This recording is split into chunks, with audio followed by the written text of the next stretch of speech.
കൃഷ്ണ ഗുരുവായൂരപ്പ ശരണം. പൊന്നുണ്ണിക്കണ്ണൻ്റെ ഉഷപ്പൂജ അലങ്കാരം. രാവിലെ 4 മണിയോടുകൂടി മലർനിവേദ്യം കഴിഞ്ഞ് ശ്രീകോവിൽ നട തുറന്നു. പൊന്നുണ്ണിക്കണ്ണൻ അതാ ശ്രീലകത്ത് പുഞ്ചിരിച്ച് നിൽക്കുകയാണ്. നെയ്വിളക്കുകളെല്ലാം നിറഞ്ഞു കത്തുന്നുണ്ട്. അതിൻ്റെ ശോഭയിൽ പൊന്നുണ്ണിക്കണ്ണനെ കാണാൻ കൂടുതൽ കൂടുതൽ കൂടുതൽ ഒരു ഭംഗിയുണ്ട്. പൊന്നുണ്ണിക്കണ്ണൻ്റെ തിരുമുഖം ചന്ദനം ചാർത്തിയിട്ടുണ്ട്. നെറ്റിയിലൊരു സ്വർണ്ണഗോപിക്കുറി അണിയിച്ചിട്ടുണ്ട്. ചെവിയിൽ മേൽക്കാതും കീഴ്ക്കാതും തിലകങ്ങൾ വെച്ചിട്ടുണ്ട്. മാറത്തൊരു സ്വർണ്ണ തിലകവും 2 സ്വർണ്ണമാലകളും ചാർത്തിയിരിക്കുന്നു.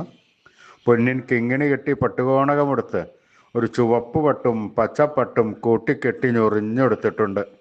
കയ്യിൽ ഓടക്കുഴലുണ്ട്, താമരയുണ്ട്. സ്വർണ്ണ കിരീടം ചാർത്തി കിരീടത്തിന്മേൽ 3 തിരുമുടിമാലകളും 2 വലിയ വനമാലകളും ചാർത്തിയിരിക്കുന്നു. അങ്ങനെ സുന്ദരനായി പുഞ്ചിരിച്ച് നിൽക്കുന്ന സച്ചിദാനന്ദ കട്ടയെയാണ് നട തുറന്ന സമയത്ത് ഭക്തന്മാരെല്ലാവരും കാണുന്നത്. അത് കണ്ടതോടുകൂടി ഭക്തർക്കെല്ലാം സന്തോഷത്തിൽ ആനന്ദത്തിൽ ആറാടി ആ പൊന്നുണ്ണിക്കണ്ണൻ്റെ തിരുനാമങ്ങളും ചൊല്ലി കണ്ണൻ്റെ അടുത്തേക്ക് അതാ ഓടി ഓടി ഓടി ഓടി ഓടി പോണു. ആ സോപാനപ്പടിയിൽ നിന്ന് കണ്ണനെ കൺകുളിർക്ക കണ്ട് കണ്ണൻ്റെ തൃക്കാൽക്കൽ വീണ് നമസ്കരിക്കണോ, പ്രാർത്ഥിക്കണോ. കണ്ണൻ്റെ അനുഗ്രഹം അവർക്കെല്ലാവർക്കും എപ്പോഴും ഉണ്ടാവുന്നു. ആ സുന്ദര രൂപം നമുക്കും നമ്മുടെ മനസ്സിലേക്കൊന്ന് ആവാഹിച്ചാലോ? എല്ലാവരും നല്ലപോലെ പ്രാർത്ഥിച്ചോളൂ. പൊന്നിൻ കിങ്ങിണി കെട്ടി പട്ടുകോണകമെടുത്ത് ചുവപ്പ് പട്ടും പച്ചപ്പട്ടും കൂട്ടിക്കെട്ടി ഞൊറിഞ്ഞെടുത്ത് കയ്യിൽ ഓടക്കുഴലും താമരയും പിടിച്ച് സർവാഭരണ വിഭൂഷിതനായി നിന്ന് പുഞ്ചിരിക്കുന്ന സച്ചിദാനന്ദ കട്ടയുടെ രൂപമാണ് എല്ലാവരും മനസ്സിൽ വിചാരിക്കേണ്ടത്. നല്ലപോലെ വിചാരിച്ചോളൂ. ആ പൊന്നുണ്ണിക്കണ്ണൻ അതാ നമ്മുടെ മനസ്സിൻ്റെ ഉള്ളിലേക്ക് അതാ കയറി വരണോ. ആ പൊന്നുണ്ണിക്കണ്ണൻ അവിടെ എത്തിക്കഴിഞ്ഞാൽ ആ കണ്ണനെ കൂട്ടിപ്പിടിച്ച് അവിടെ നിർത്തി അവിടെ പ്രതിഷ്ഠിച്ച് ആ കണ്ണനുമായി കുറച്ച് നേരം സംവദിച്ച് ആ കണ്ണനെ ഒന്ന് കൊഞ്ചിച്ച് ലാളിച്ച് ഒരു മുത്തം കൊടുത്ത് ആ കണ്ണൻ്റെ തൃക്കാൽക്കൽ വീണ് നമസ്കരിക്കാം, പ്രാർത്ഥിക്കാം. കണ്ണൻ്റെ അനുഗ്രഹം നമുക്ക് എല്ലാവർക്കും എപ്പോഴും ഉണ്ടാവും. എല്ലാവരും കണ്ണൻ്റെ തിരുനാമങ്ങൾ ചൊല്ലിക്കോളൂ. നാരായണ നാരായണ നാരായണ നാരായണ നാരായണ. സ്നേഹത്തോടുകൂടി വിശ്വാസത്തോടുകൂടി ഭക്തിയോടുകൂടി കണ്ണൻ്റെ തിരുനാമങ്ങൾ ഉറക്കെ ഉറക്കെ ഉറക്കെ ജപിക്കുക. കണ്ണൻ അത് കേൾക്കും, കേൾക്കാതിരിക്കില്ല. കണ്ണൻ അത് കേട്ട് കഴിഞ്ഞാൽ നമ്മുടെ അടുത്തേക്ക് ഒരു ഓടി വരും.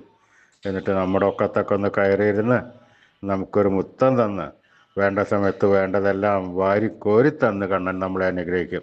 നമ്മൾ എത്രത്തോളം സ്നേഹിച്ചോ അതിൻ്റെ 10 മടങ്ങ് ഇരട്ടി ഭഗവാൻ നമ്മളെ സ്നേഹിക്കും. നമുക്ക് വേണ്ട സമയത്ത് വേണ്ടതെല്ലാം കണ്ണൻ തന്നനുഗ്രഹിക്കും.